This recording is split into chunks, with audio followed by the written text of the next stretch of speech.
le Niger écrit un nouveau chapitre de son histoire. Après les événements de 2023, le pays se concentre sur la reconstruction et l'avenir. Il y a, bien sûr, de nombreux défis, mais aussi beaucoup d'espoir. Le gouvernement prend des mesures pour créer un avenir meilleur pour tous les Nigériens. Cela implique d'intégrer de nouvelles voies et de nouvelles idées pour façonner la trajectoire du pays.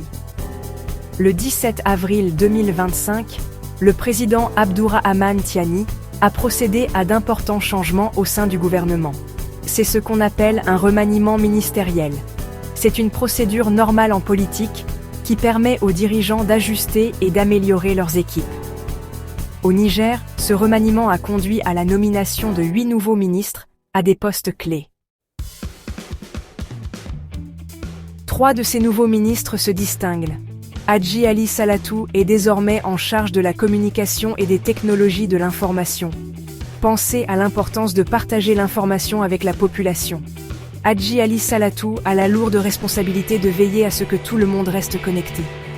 Ensuite, il y a Sidikou Ramatou Djermokoye Seyni qui prend en charge le ministère de la Population.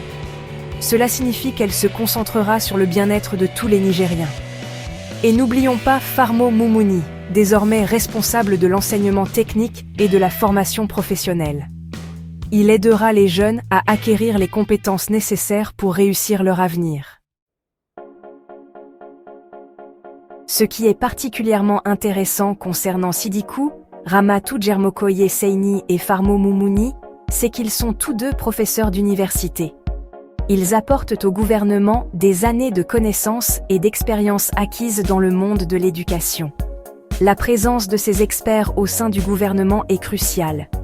Ils comprennent les défis en matière d'éducation et de population et peuvent utiliser leurs connaissances pour créer des solutions efficaces.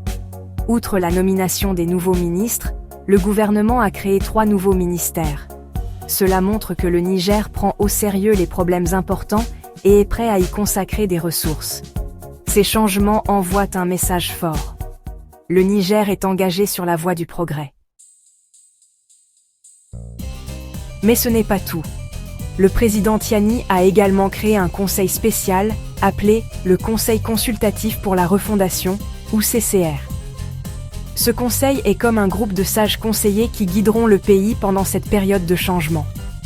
Ils écouteront la population, examineront différentes perspectives et offriront des conseils au gouvernement. Tous ces changements témoignent de l'engagement du Niger à bâtir une nation plus forte et plus inclusive. En intégrant de nouveaux visages, des experts et un conseil axé sur l'avenir, le Niger prend des mesures concrètes sur la voie du redressement et du progrès.